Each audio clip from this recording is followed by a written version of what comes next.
ರೈತರ ಸಮಸ್ಯೆಗಳು ಏನಿದ್ದಾವೆ ಅನ್ನೋದನ್ನು ಸ್ವತಃ ರೈತರನ್ನು ಕೂಡ ಮಾತನಾಡಿಸುವ ಪ್ರಯತ್ನವನ್ನು ಮಾಡೋಣ. ಜೊತೆಗೆ ಸಿದ್ದು ಬಜೆಟ್ ಮೇಲೆ ರೈತರು ಏನು ನಿರೀಕ್ಷೆಗಳು ಇಟ್ಕೊಂಡಿದ್ದಾರೆ ಅವ್ರನ್ನ ಪ್ರಶ್ನೆ ಮಾಡುವ ಕೆಲಸವನ್ನು ಕೂಡ ಮಾಡೋಣ. ಸರ್, ಸಿದ್ದರಾಮಯ್ಯ ಬಜೆಟ್ ಮಂಡನೆ ಮಾಡ್ತಿದ್ದಾರೆ, ಏನು ನಿರೀಕ್ಷೆ ಇಟ್ಕೊಂಡಿದ್ದಾರೆ? 25 ವರ್ಷದಿಂದ ಹೋರಾಟ ಮಾಡ್ತಾ ಇದ್ದೇವೆ ಮಾದಾವಿ ನದಿಯಿಂದ. ಅದು ಜೋಡಣೆ ಆದರೆ 4 ಡಿಸ್ಟಿಕ್ಕಿಗೆ ಅನುಕೂಲ ಆಗತ್ತೆ ರೈತರಿಗೆ. ಮಾಡಬೇಕು ಅನ್ನೋ ನಿರೀಕ್ಷೆ ನಮ್ಮದಿದೆ. ಅನುದಾನ ಮೀಸಲಿಡಬೇಕಂತ ವಿಚಾರ ಇದೆ. ಸರ್, ತಾವೇನು ನಿರೀಕ್ಷೆ ಇಟ್ಕೊಂಡಿದ್ದೀರಿ?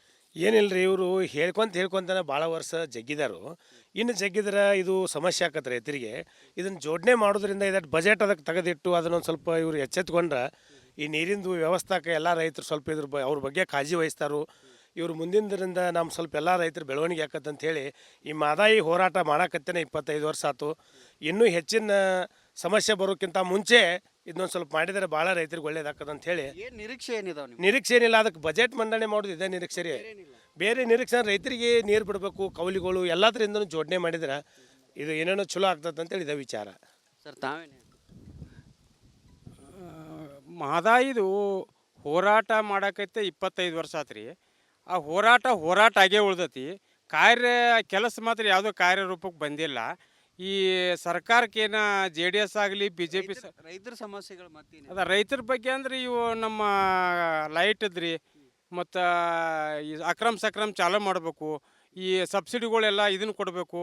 ಶಾಲಾ ಮಕ್ಕಳಿಗೆ ಉಚಿತ ಬಸ್ ವ್ಯವಸ್ಥೆ ಮಾಡಬೇಕು. ಈ ಗ್ಯಾರಂಟಿಗಳನ್ನ ಪೈಲ ಹೊಡೆದು ತೆಗಿಬೇಕು. ಈ ಇನ್ನುಳಿದ ಜನಸಾಮಾನ್ಯರಿಗೆ ಅದನ್ನು ಬಡವರಿಗೆ ಏನು ಯಾವ ರೂಪದಾಗ ಏನಾರು ಸಹಾಯ ಮಾಡುವಂಗಿದ್ರೆ ಮಾಡಬೇಕು. ಮತ್ತು ಮಾದಾಯಿದೇನತ್ಲ ಈ 4 ಡಿಸ್ಟಿಕ್ಕಿಗೆ ಅನುಕೂಲ ಆಕತಿ ಮಾಡ್ರೆ ಬರೀ ಹೋರಾಟಾಗೆ ಉಳ್ಯಾಕತ್ತತಿ. ತಾವು ಕಿಂಚಿತ್ತು ಏನಾರು ನೀವು ರೈತರ ಬಗ್ಗೆ ಏನೋ ಕರುಣೆ ನಿಮ್ಮಲ್ಲಿ ಇದ್ರೆ ದಯವಿಟ್ಟು ಈ ಮಾದಾಯಿನ ಎಲ್ಲರೂ ಒಗ್ಗೂಡಿ ನೀವು ಇದೊಂದು ಯಶಸ್ವಿ ಮಾಡಿಕೊಟ್ರೆ ನಿಮ್ಗೆ ಒಳ್ಳೇದಾಕತ್ತಂತೇಳಿ ನಾನು ಕೇಳ್ಕೊಳ್ಳೋಕೆ ಇಷ್ಟಪಡ್ತೀನಿ. ಸರ್, ಒಂದು ಕಡೆ ಮಾದಾಯಿ ಸಾಕಷ್ಟು ನೀರಾವರಿ ಯೋಜನೆಗಳು ಗ್ಯಾರಂಟಿ, ಈ ನಡುವೆ ತಾವು ಈಗೇನು ನಿರೀಕ್ಷೆ ಇಟ್ಕೊಂಡಿದ್ದೀರಿ? ರಾಜ್ಯದ ಮುಖ್ಯಮಂತ್ರಿಗಳಿಗೆ ಹೇಳೋದಿಷ್ಟೇ, ಉತ್ತರ ಕರ್ನಾಟಕ ಭಾಗದ ಜ್ವಲಂತ ಸಮಸ್ಯೆಗಳನ್ನ ಬಜೆಟ್ ಒಳಗೆ ಅದನ್ನು ಕಾರ್ಯರೂಪಕ್ಕೆ ಬರುವಂಥ ಕೆಲಸ ಮಾನ್ಯ ಮುಖ್ಯಮಂತ್ರಿ ತೆಗೆದುಕೊಳ್ಬೇಕು. ಇಲ್ಲಿ ಜಿಲ್ಲೆದೊಳಗಿನ 11 ಏತು ನೀರಾವರಿಗೆ ಹಣ ಬಿಡುಗಡೆ ಮಾಡಿ ಕೆಲಸ ಪ್ರಾರಂಭಗೊಳಿಸ್ಬೇಕು. ಆಮೇಲೆ ಇಡಕಲ್ ಜಲಾಶಯದಿಂದ ಕೈಗಾರಿಗೆ ಒಯ್ಯುವಂಥ ಕೆಲಸ ಅದನ್ನು ಸ್ತಬ್ಧಗೊಳಿಸ್ಬೇಕು. ಇಲ್ಲೇ ಜಿಲ್ಲೆ ರೈತರಿಗೆ ಹೊಲಗಳು ಹೋಗಿದಾವಲ್ಲ, ಇಲ್ಲೇ ಜಿಲ್ಲೆ ರೈತರಿಗೆ ನೀರಾವರಿ ಆಗುವಂಥ ಯೋಜನೆ ಕೈಗೊಳ್ಳಬೇಕು. KV ಎಸ್ಕಾಮ್ ಇಲಾಖೆಗೆ ಈ ಬಜೆಟ್ ಒಳಗೆ ಹಣ ಬಿಡುಗಡೆ ಮಾಡಿ ಏನು ಅವರು ಸೋಲಾರ್ ಕಡೆ ಹೋಗಿದಾರಲ್ಲ, ಸೋಲಾರ್ ನಮಗೆ ಸಮರ್ಪಕಂತ ವಿದ್ಯುತ್ತಲ್ಲ, ಇಲಾಖೆಗೆ ಹಣ ಬಿಡುಗಡೆ ಮಾಡಿ ಸಕ್ರಮ ಹಿಡಿಯೋಳು ಕಂಬ್ ಇರ್ಬೋದು, ತಂತಿ ಇರ್ಬೋದು, ಸಂಪೂರ್ಣ ಈ ಎಸ್ಕಾಮ್ ಇಲಾಖೆ KPTCLಗೆ ಅಂತ ಅನುಕೂಲ ಮಾಡುವಂಥ ಕೆಲಸ ರೈತರಿಗೆ ಆಗಿರಬೇಕು. ಮತ್ತು ರೈತರಿಗೆ ವೈಜ್ಞಾನಿಕ ಬೆಂಬಲ ಬೆಲೆ ಅಂದ್ರೆ ಈಗ ತರಕಾರಿದಷ್ಟೇ ರಾಜ್ಯ ಸರ್ಕಾರ ಮಾಡುವಂಥ ಕೆಲಸ ಅದ. ಕಾನೂನು ತೊಗೊಂಬಂದ್ಕ್ಯಾರ ಅದನ್ನು ಕಾನೂನು ನಡಿಯೊಳಗೆ ದಲಾಲಿಗಳು ನಡೆಯುವಂಥ ಕೆಲಸ ರಾಜ್ಯ ಸರ್ಕಾರ ಕೈಗೊಳ್ಳಬೇಕು. ಇನ್ನು ಜ್ವಲಂತ ಸಮಸ್ಯೆಗಳು ಅದಾವ, ಅದು ಇವತ್ತಿನ ಬಜೆಟ್ 7ನೇ ತಾರೀಕು ಬಜೆಟ್ ಅದ, ನಮ್ಮ ರೈತರ ಪರವಾಗಿ ಆಗಿರ್ಬೇಕು. ಎಲ್ಲರೇ ಇವರು ರೈತರ ಮೇಲೆ ಹುಡುಗಾಟಿಕೆ ಮಾಡಕ್ಕೆ ಹೋದ್ರೆ ಈ ಲಜ್ಜಿಗೇಟ್ ಸರ್ಕಾರಗಳನ್ನ ಹೆಂಗೆ ತೆಗಿಬೇಕು, ಹೆಂಗೆ ಆಯ್ಕೆ ಮಾಡ್ಬೇಕು ಅನ್ನೋದು ಇಡೀ ರಾಜ್ಯದ ರೈತರಿಗೆ ಗೊತ್ತೈತಿ. ಮುಂದೆ ಆ ರೈತರೆಲ್ಲ ನಾವು ಅದೇ ನಿರ್ಣಯ ತಗೋವಂಥ ಕೆಲಸ ಮಾಡ್ತಾವಂತೇಳಿ ಈ ಮೂಲಕ ನಾನು ಹೆಸರು ಕೊಡ್ತಾನೆ ಮಾನ್ಯ ಮುಖ್ಯಮಂತ್ರಿಗಳಿಗೆ. ಕರೆಂಟ್ ಅದು ಬರ್ತಾವ್ರಿ ಸರಿಯಾಗಿ ಎಲ್ಲ ರಾತ್ರಿ ಕೊಡ್ಲಾ ಸರಿ ಆಗಲಿ ಕೊಡ್ರಿ ಅಂತ ಕೊಡ್ತಾರು. ಅದು ಒಂದು 2 ತಾಸು ಸಿಗ್ತಾರ್ರಿ, ಕೊಡ್ದು ಒಂದು 4 ತಾಸು ರೀ. ಎಲ್ಲ ಸರಿಯಾಗಿ ಕರೆಂಟ್ ಬರ್ಬೇಕ್ರಿ. ಬಜೆಟ್ ಒಳಗೆ ಚಲೋ ತಮಗೆ ಕೊಡಂತಾರೆ. ಬಜೆಟ್ ಸರಿಯಾಗಿ ಮದುವೆ ಮಾಡ್ಬೇಕ್ರಿ, ಸರಿಯಾಗಿ ಬರುವಾಗ ಮೊದಲು ಮಾಡಂತ ಹೇಳ್ರಿ ಸರ್. ಆಮೇಲೆ ಸಾಹೇಬ್ರಿ ಎಲ್ಲ ಒಳ್ಳೇದು ಮಾಡ್ತಾರ್ರಿ, ಚಲೋ ಆಗುವ ಮಾಡಿ. ಇದಿಷ್ಟು ಈ ಭಾಗದ ರೈತರ ಒಂದು ಒತ್ತಾಸೆ ಆಗಿರುವಂಥದ್ದು. ಜೊತೆಗೆ ಈ ಭಾಗದ ಬಜೆಟ್ ಏನು ಮಾಡ್ತಿದ್ದಾರೆ ಅದಕ್ಕೆ ಈ ರೀತಿಯಾಗಿ ನಮ್ಮ ನಿರೀಕ್ಷೆಗಳಿದ್ದಾವೆ ಅನ್ನೋ ಒಂದು ಮಾತನ್ನು ಕೂಡ ಹೇಳ್ತಿರುವಂಥದ್ದು. ಕ್ಯಾಮ್ರಾ ಪರ್ಸನ್ ಗುರುಪ್ರಸಾದ್ ಜೊತೆ ಮಹಿಳಾ ರಿಪೋರ್ಟರ್, ರಿಪಬ್ಲಿಕ್ ಕನ್ನಡ, ಬೆಳಗಾವಿ. ರೈತರ ಸಮಸ್ಯೆಗಳು ಏನಿದ್ದಾವೆ ಅನ್ನೋದನ್ನು ಸ್ವತಃ ರೈತರನ್ನು ಕೂಡ ಮಾತನಾಡಿಸುವ ಪ್ರಯತ್ನವನ್ನು ಮಾಡೋಣ. ಜೊತೆಗೆ ಸಿದ್ದು ಬಜೆಟ್ ಮೇಲೆ ರೈತರು ಏನು ನಿರೀಕ್ಷೆಗಳು ಇಟ್ಕೊಂಡಿದ್ದಾರೆ ಅವ್ರನ್ನ ಪ್ರಶ್ನೆ ಮಾಡುವ ಕೆಲಸವನ್ನು ಕೂಡ ಮಾಡೋಣ. ಸರ್, ಸಿದ್ದರಾಮಯ್ಯ ಬಜೆಟ್ ಮಂಡನೆ ಮಾಡ್ತಿದ್ದಾರೆ, ಏನು ನಿರೀಕ್ಷೆ ಇಟ್ಕೊಂಡಿದ್ದಾರೆ? 25 ವರ್ಷದಿಂದ ಹೋರಾಟ ಮಾಡ್ತಾ ಇದ್ದೇವೆ ಮಾದಾವಿ ನದಿಯಿಂದ. ಅದು ಜೋಡಣೆ ಆದರೆ 4 ಡಿಸ್ಟಿಕ್ಕಿಗೆ ಅನುಕೂಲ ಆಗತ್ತೆ ರೈತರಿಗೆ. ಮಾಡಬೇಕು ಅನ್ನೋ ನಿರೀಕ್ಷೆ ನಮ್ಮದಿದೆ. ಅನುದಾನ ಮೀಸಲಿಡಬೇಕಂತ ವಿಚಾರ ಇದೆ. ಸರ್, ತಾವೇನು ನಿರೀಕ್ಷೆ ಇಟ್ಕೊಂಡಿದ್ದೀರಿ? ಏನಿಲ್ಲ ರೀ, ಇವರು ಹೇಳ್ಕೊಂತಾನೆ ಭಾಳ ವರ್ಷ ಜಗ್ಗಿದಾರು. ಇನ್ನು ಜಗ್ಗಿದ್ರೆ ಇದು ಸಮಸ್ಯೆ ಆಕತ್ತೆ ರೈತರಿಗೆ. ಇದನ್ನು ಜೋಡಣೆ ಮಾಡೋದ್ರಿಂದ ಇದಕ್ಕೆ ಬಜೆಟ್ ಅದಕ್ಕೆ ತೆಗೆದಿಟ್ಟು ಅದನ್ನೊಂದು ಸ್ವಲ್ಪ ಇವರು ಎಚ್ಚೆತ್ಕೊಂಡ್ರೆ ಈ ನೀರಿಂದು ವ್ಯವಸ್ಥೆಗೆ ಎಲ್ಲ ರೈತರು ಸ್ವಲ್ಪ ಅವ್ರ ಬಗ್ಗೆ ಕಾಳಜಿ ವಹಿಸ್ತಾರು. ಇವರು ಮುಂದಿನದರಿಂದ ನಮ್ಮ ಸ್ವಲ್ಪ ಎಲ್ಲ ರೈತರು ಬೆಳವಣಿಗೆ ಆಕತ್ತಂತ ಹೇಳಿ ಈ ಮಹದಾಯಿ ಹೋರಾಟ ಮಾಡಾಕತ್ತೇನೆ 25 ವರ್ಷ ಆಯ್ತು. ಇನ್ನೂ ಹೆಚ್ಚಿನ ಸಮಸ್ಯೆ ಬರೋಕ್ಕಿಂತ ಮುಂಚೆ ಇದನ್ನೊಂದು ಸ್ವಲ್ಪ ಮಾಡಿದರೆ ಭಾಳ ರೈತರಿಗೆ ಒಳ್ಳೇದಾಕದಂತ ಹೇಳಿ ಏನು ನಿರೀಕ್ಷೆ ಏನಿದಾವೆ ನೀವು? ನಿರೀಕ್ಷೆ ಏನಿಲ್ಲ. ಅದಕ್ಕೆ ಬಜೆಟ್ ಮಂಡನೆ ಮಾಡೋದು ಇದೆ ನಿರೀಕ್ಷೆ ರೀ. ಬೇರೆ ನಿರೀಕ್ಷೆ ರೈತರಿಗೆ ನೀರು ಬಿಡಬೇಕು, ಕೌಲಿಗಳು ಎಲ್ಲದರಿಂದನೂ ಜೋಡಣೆ ಮಾಡಿದ್ರೆ ಇದು ಏನೇನೋ ಚಲೋ ಆಗ್ತದೆ ಅಂತೇಳಿ ಇದೆ ವಿಚಾರ. ಸರ್ ತಾವೇನು? ಮಹದಾಯಿದು ಹೋರಾಟ ಮಾಡಕೈತೆ 25 ವರ್ಷ ಆತ್ರಿ. ಆ ಹೋರಾಟ ಆಗೇ ಉಳ್ದತಿ.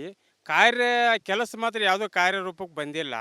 ಈ ಸರ್ಕಾರಕ್ಕೇನ JDS ಆಗಲಿ BJP ರೈತರ ಸಮಸ್ಯೆಗಳು ಮತ್ತೇನು? ಅದ ರೈತರ ಬಗ್ಗೆ ಅಂದ್ರೆ ಇವು ನಮ್ಮ ಲೈಟ್ ಇದ್ರಿ ಮತ್ತು ಈ ಅಕ್ರಮ್ ಚಾಲೂ ಮಾಡಬೇಕು. ಈ ಸಬ್ಸಿಡಿಗಳೆಲ್ಲ ಇದನ್ನು ಕೊಡಬೇಕು. ಶಾಲಾ ಮಕ್ಕಳಿಗೆ ಉಚಿತ ಬಸ್ ವ್ಯವಸ್ಥೆ ಮಾಡಬೇಕು. ಈ ಗ್ಯಾರಂಟಿಗಳನ್ನ ಪೈಲ ಹೊಡೆದು ತೆಗಿಬೇಕು. ಈ ಇನ್ನುಳಿದ ಜನಸಾಮಾನ್ಯರಿಗೆ ಅದನ್ನು ಬಡವರಿಗೆ ಏನು ಯಾವ ರೂಪದಾಗ ಏನಾರು ಸಹಾಯ ಮಾಡುವಂಗಿದ್ರೆ ಮಾಡಬೇಕು. ಮತ್ತು ಮಾದಾಯಿದೇನತ್ಲ ಈ 4 ಡಿಸ್ಟಿಕ್ಕಿಗೆ ಅನುಕೂಲ ಆಕತಿ ಮಾಡ್ರಿ. ಬರೀ ಹೋರಾಟಾಗೆ ಉಳ್ಯಾಕತ್ತತಿ. ತಾವು ಕಿಂಚಿತ್ತು ಏನಾರು ನೀವು ರೈತರ ಬಗ್ಗೆ ಏನೋ ಕರುಣೆ ನಿಮ್ಮಲ್ಲಿ ಇದ್ರೆ ದಯವಿಟ್ಟು ಈ ಮಾದಾಯಿನ ಎಲ್ಲರೂ ಒಗ್ಗೂಡಿ ನೀವು ಇದೊಂದು ಯಶಸ್ವಿ ಮಾಡಿಕೊಟ್ರೆ ನಿಮ್ಗೆ ಒಳ್ಳೇದಾಕತ್ತಂತೇಳಿ ನಾನು ಕೇಳ್ಕೊಳ್ಳೋಕೆ ಇಷ್ಟಪಡ್ತೀನಿ. ಸರ್, ಒಂದು ಕಡೆ ಮಹದಾಯಿ ಸಾಕಷ್ಟು ನೀರಾವರಿ ಯೋಜನೆಗಳು ಗ್ಯಾರಂಟಿ, ಈ ನಡುವೆ ತಾವು ಈಗೇನು ನಿರೀಕ್ಷೆ ಇಟ್ಕೊಂಡ್ರಿ? ರಾಜ್ಯದ ಮುಖ್ಯಮಂತ್ರಿಗಳಿಗೆ ಹೇಳೋದಿಷ್ಟೇ, ಉತ್ತರ ಕರ್ನಾಟಕ ಭಾಗದ ಜ್ವಲಂತ ಸಮಸ್ಯೆಗಳನ್ನ ಬಜೆಟ್ ಒಳಗೆ ಅದನ್ನು ಕಾರ್ಯರೂಪಕ್ಕೆ ಬರುವಂಥ ಕೆಲಸ ಮಾನ್ಯ ಮುಖ್ಯಮಂತ್ರಿ ತೆಗೆದುಕೊಳ್ಬೇಕು. ಇಲ್ಲಿ ಜಿಲ್ಲೆದೊಳಗಿನ 11 ಏತು ನೀರಾವರಿಗೆ ಹಣ ಬಿಡುಗಡೆ ಮಾಡಿ ಕೆಲಸ ಪ್ರಾರಂಭಗೊಳಿಸ್ಬೇಕು. ಆಮೇಲೆ ಇಡಕಲ್ ಜಲಾಶಯದಿಂದ ಕೈಗಾರಿಗೆ ಒಯ್ಯುವಂಥ ಕೆಲಸ ಅದನ್ನು ಸ್ತಬ್ಧಗೊಳಿಸ್ಬೇಕು. ಇಲ್ಲೇ ಜಿಲ್ಲೆ ರೈತರಿಗೆ ಹೊಲಗಳು ಹೋಗಿದಾವಲ್ಲ, ಇಲ್ಲೇ ಜಿಲ್ಲೆ ರೈತರಿಗೆ ನೀರಾವರಿ ಆಗುವಂಥ ಯೋಜನೆ ಕೈಗೊಳ್ಳಬೇಕು.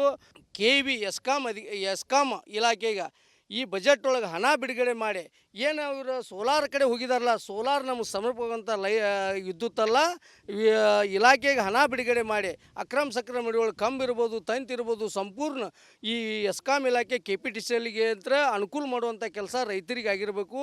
ಮತ್ತು ರೈತರಿಗೆ ವೈಜ್ಞಾನಿಕ ಬೆಂಬಲ ಬೆಲೆ ಅಂದ್ರೆ ಈಗ ತರಕಾರಿದಷ್ಟೇ ರಾಜ್ಯ ಸರ್ಕಾರ ಮಾಡುವಂಥ ಕೆಲಸ ಅದ. ಕಾನೂನು ತೊಗೊಂಬಂದ್ಕ್ಯಾರ ಅದನ್ನು ಕಾನೂನು ಅಡಿಯೊಳಗೆ ದಲಾಲಿಗಳು ನಡೆಯುವಂಥ ಕೆಲಸ ರಾಜ್ಯ ಸರ್ಕಾರ ಕೈಗೊಳ್ಳಬೇಕು. ಇನ್ನು ಜ್ವಲಂತ ಸಮಸ್ಯೆಗಳು ಅದಾವ. ಅದು ಇವತ್ತಿನ ಬಜೆಟ್ 7ನೇ ತಾರೀಕು ಬಜೆಟ್ ಅದ, ನಮ್ಮ ರೈತರ ಪರವಾಗಿ ಆಗಿರ್ಬೇಕು. ಎಲ್ರಿ ಇವರು ರೈತರ ಮೇಲೆ ಹುಡುಗಾಟಿಕೆ ಮಾಡಕ್ಕೆ ಹೋದ್ರೆ ಈ ಲಜ್ಜಿಗೇಡ್ ಸರ್ಕಾರಗಳನ್ನ ಹೆಂಗೆ ತೆಗಿಬೇಕು, ಹೆಂಗೆ ಆಯ್ಕೆ ಮಾಡ್ಬೇಕು ಅನ್ನೋದು ಇಡೀ ರಾಜ್ಯದ ರೈತರಿಗೆ ಗೊತ್ತೈತಿ. ಮುಂದೆ ಆ ರೈತರೆಲ್ಲ ನಾವು ಅದೇ ನಿರ್ಣಯ ತಗೋವಂಥ ಕೆಲಸ ಮಾಡ್ತಾವಂತೇಳಿ ಈ ಮೂಲಕ ನಾನು ಹೆಸರ ಕೊಡ್ತಾನೆ ಮಾನ್ಯ ಮುಖ್ಯಮಂತ್ರಿಗಳಿಗೆ. ಕರೆಂಟ್ ಅದು ಬರ್ತಾವ್ರಿ ಸರಿಯಾಗಿ ಎಲ್ಲ ರಾತ್ರಿ ಕೊಡ್ಲಾ, ಸರಿ ಹಗಲಿ ಕೊಡ್ರಿ ಅಂತ ಕೊಡ್ದಾರು. ಅದು ಒಂದು 2 ತಾಸು ಸಿಗ್ದಾರ್ರಿ, ಕೊಡ್ದು ಒಂದು 4 ತಾಸು ರೀ. ಎಲ್ಲ ಸರಿಯಾಗಿ ಕರೆಂಟ್ ಬರ್ಬೇಕ್ರಿ. ಬಜೆಟ್ ಒಳಗೆ ಚಲೋ ತಮಗೆ ಕೊಡಂತಾರೆ. ಬಜೆಟ್ ಸರಿಯಾಗಿ ಮದುವೆ ಮಾಡ್ಬೇಕ್ರಿ, ಸರಿಯಾಗಿ ಬರುವಾಗ ಮದುವೆ ಮಾಡಂತ ಹೇಳ್ರಿ ಸರ್. ಆಮೇಲೆ ಸಾಹೇಬ್ರಿ ಎಲ್ಲ ಒಳ್ಳೇದು ಮಾಡ್ತಾರ್ರಿ, ಚಲೋ ಆಗೋಗಿ. ಇದಿಷ್ಟು ಈ ಭಾಗದ ರೈತರ ಒಂದು ಒತ್ತಾಸೆ ಆಗಿರುವಂಥದ್ದು. ಜೊತೆಗೆ ಈ ಭಾಗದ ಬಜೆಟ್ ಏನು ಮಾಡ್ತಿದ್ದಾರೆ ಅದಕ್ಕೆ ಈ ರೀತಿಯಾಗಿ ನಮ್ಮ ನಿರೀಕ್ಷೆಗಳಿದ್ದಾವೆ ಅನ್ನೋ ಒಂದು ಮಾತನ್ನು ಕೂಡ ಹೇಳ್ತಿರುವಂಥದ್ದು. ಕ್ಯಾಮ್ರಾ ಪರ್ಸನ್ ಗುರುಪ್ರಸಾದ್ ಜೊತೆ ಮೈಲಾರಿಪಡ, ರಿಪಬ್ಲಿಕ್ ಕನ್ನಡ, ಬೆಳಗಾವಿ.